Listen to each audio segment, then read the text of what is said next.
start I guess with the comeback. You know, you're down 7, Bam's going off. How did you guys turn the tide and get back in it? Some big shots. The Max hit, was it 2? He hit 2 big ones, and then Don. I thought Don had a huge 3. Uh, you know, and we finished the game with 6 straight stops. You know, I think our defense was okay. You know, decent, but when it was, crunch time winning, everybody talks about the offense, but getting those stops at the end and rebounding was huge. And then, I know you just left the heat of the battle there, but you're the first team in. You're 52-10. You're one of 2 teams in NBA history to have 2 winning streaks in 12 games.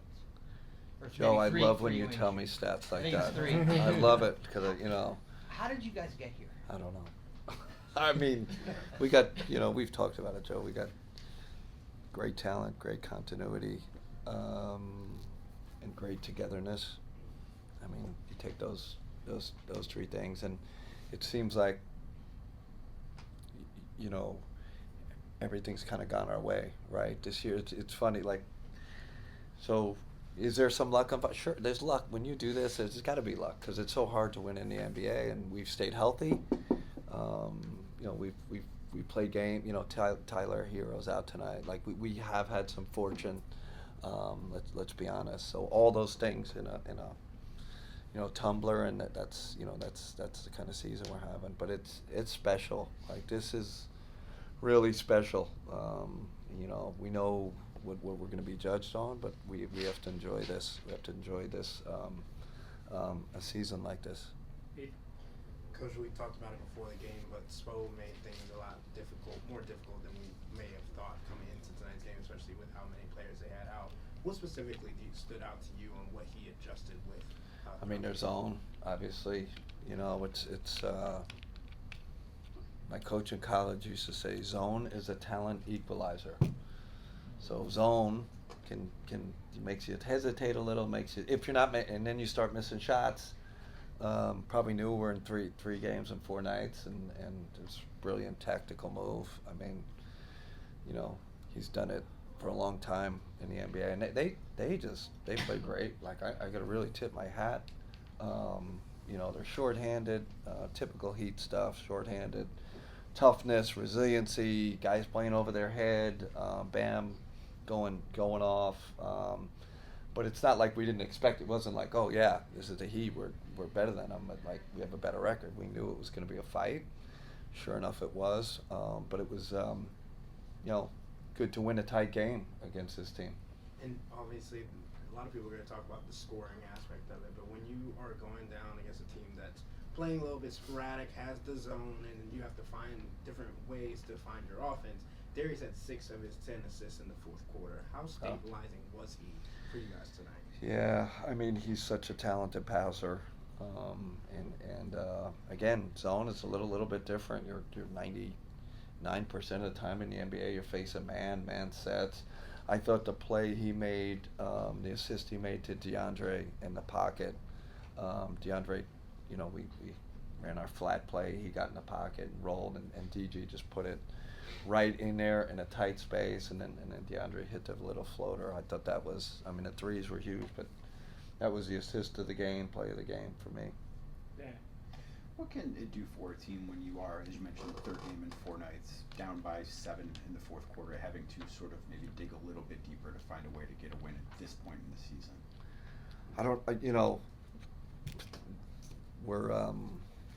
We're not a cocky team, but we kind of know, like we're getting to the point where we show zero kind of trepidation, or we don't really rush for the most part, and we get to what we want to get to.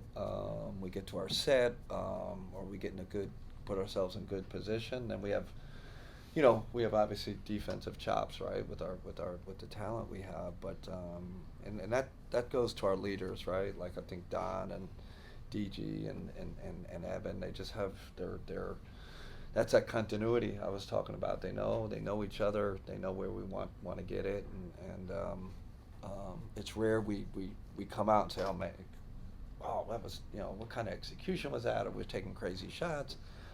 we stay pretty composed most of the time. How difficult is it against the zone that they play to sort of funnel the ball where you want it to go in terms of getting sure. shots to the guys that you want to take shots? That's the part of the zone, the beauty of the zone. You know, it you have to find the holes, and sometimes the holes are with your role players.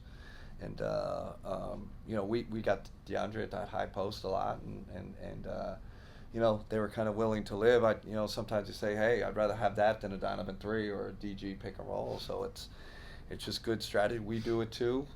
We've done it a lot. We've probably won, you know, a bunch of games this way doing that. Especially in a game where you're not favored. You know, I think it's really really smart strategy. Mark, you just mentioned DeAndre against the zone, but what is it about him in particular that you like being in the high post against that 2-3? He's so big, and he's got that beautiful mid-range, right? and then he's big enough to, you know, make a pass. You know, I think he hit 2 or 3 mid-range, and then they started coming up on him, and he threw the lob to Evans. So you need a good decision maker there, and then we got, you know, DG and Don on the wings. So if they do collapse, we can throw it there. So he really he was huge tonight against the zone. When you look at the last 4 games, going back to the Boston game, you guys trailed, came back and all Yeah. forward. You could say, in the big picture, maybe not playing the best basketball this season right now, but Agree with that. you're still in the midst of a 12-game win streak. Yeah. It's kind of crazy that you're in I don't want to call it a slump because that's not the right Yeah. word, but not playing your best and hasn't affected any outcomes of these games. Yeah, I think that's our depth, right? Because I do feel like, I mean, you can judge how you want, but I think we have some guys with some, you know, they're dipping a little, right? They've been like phenomenal, off the charts, 10 out of 10. Now you move to an 8 out of 10.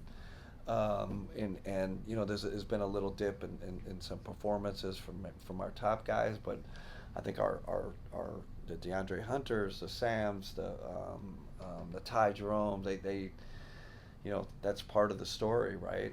And why we've been able to keep the streak going. Cam? You guys have talked so much about lessons that you learned. You like them to take the lessons from a win rather than a loss. So in these games that are so back and forth, is there still things that you're learning about this team? And what are those things that maybe you've been taking away in these recent ones? Yeah, I mean, tonight's a great example, right? A little subtlety, right? The zone, right? Like we talked about the zone a lot, and now you're thinking, holy, you know, we could play. Indiana, Rick Carlisle's been known to play zone. Spo obviously plays zone. So we take that feedback. We have film for it. We're going to talk about it, watch clips, and it's a chance for you to get better. And then the next part of that, you know, it's figuring out the strategy stuff, but also the end of game. We probably got 3-4 clips there. I mean, Duncan Robinson was open on that last play, and I can't wait to go see the film. You know, he stepped out of bounds, but you know, that shouldn't have happened. You know, if we had perfect defensive execution. You know, we haven't had a super high amount of close games, so this helps us. This will help us for the playoffs. These milestones you're hitting, clinching the playoffs, particularly now, is that something you guys talk about as a team, looking forward to progressing and maybe that one seed, is that conversation? No, we don't talk about it. I think someone whispered, oh yeah, we qualified. I think Ty said we made the playoffs, but there's no like, hey, let's give ourselves a hand or anything. None of that. And even the first seed, you know, haven't really talked about it. Carl? I know you feel like you've had some dips there, but one area you've not dipped is in the fourth quarter. I think you're now 45-0 when either tied or Wow. leading going into that final quarter. What has made you guys so good in crunch time this season? I mean, listen, it always comes down to player performance. I think DG's one of the best in the league. Don's obviously can do it. You know, and I don't know, is this part of it? We get to the fourth quarter fairly fresh, right? We don't run guys. I'm guessing here because we never know what it really is. Continuity definitely, like I said before to Dan. Like I think just these guys know we know what we want at the end of the game. I mean, they called me off I called a play at the end of the game, and Don's like, no, let's run elbow. It's like they've run that before. Then I know they've run it before. It was a great call by him. You know, we didn't get to it because they went zone on it, but that's the type of kind of confidence they have in each other. They kind of know what they want, and that's huge, because some teams, where are we going on this play? What and Don's willing to say, it's not just me. It's not high pick and roll, let Donovan Mitchell go. It's not that. It's how can we find the best shot? So that's our leadership too. And since DeAndre's gotten here, do you feel like now you've found that and we've asked you a lot about like starters, but do you feel like you found the closing combination now that you I want? think it's going to change.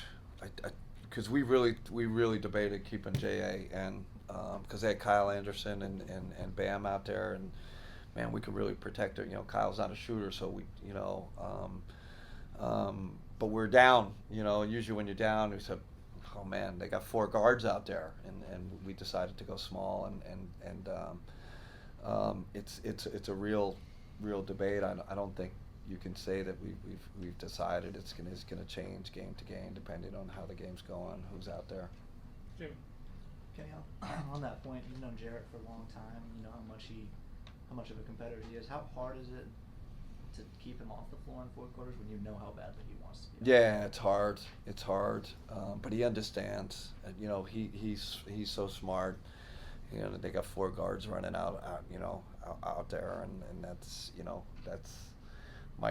he knows it's probably not the ideal matchup, but these are the sacrifices we talk. Like if we want to get to the next level, and I thought Isaac was great in the first. Isaac could easily say, man, you could have had Isaac in there instead of Dre, and you wouldn't have been. You would have been right. You probably would have been right. Right. So these are the choices. He understands it. He's always. That's what makes his team special. Doesn't complain. Next game, he'll be ready to go. How much does it help to have that rapport with him? How much does that help you in those moments? Yeah, I think we have good eye contact, great relationship. I can talk to him about anything.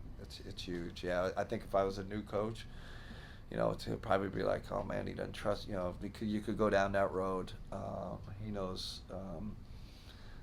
what I think of him and how great a player I think he is. So no issues there. Last one, Ed. There were a lot of emotions in this matchup. You had said you guys didn't really notice it going playoff, but obviously Kevin Love celebrations and things like that on the other side of things, and just welcoming him back. There's just a lot of emotions heading into this game because it's Miami and also they're playing you guys tough. How do you think your team responded just to kind of the high intensity? Good. First I thought it was great. The crowd ovation for Kevin Love, that gives you like goosebumps, to me at least, and I wasn't a part of it. I wasn't here. Cavs have the top 3 reputation, crowd reputation in the league, whether they're winning or losing. Always incredible, but that was really neat. And then Richard Jefferson too. I thought that was really cool. And it just wasn't like clap. It was like, man, we appreciate you. So that was great. That added to the emotion. And again, 3 games in 4 nights. So I think it probably helped us, right? I felt like, we did have the energy at the end and kind of fed off the crowd a little bit because we were, not at our typical level. I think to me these are kind of like playoff atmosphere, like really, but we keep our cool. We're emotionally stable, and that helps us close these games. And what did you make of Max's defense on Bam? Oh man, that was part of it. I was in the 6 stops. That was huge. And then he, down the other end, he hits those 2 big threes. I'm not sure Max knows what time it is, what's on the clock, right? He's just, you think he's like at the Y, like he just lines them up and lets them go. And you need guys like that, Wild Thing. You need guys that are gonna make a play on the other end, and he did both of those things.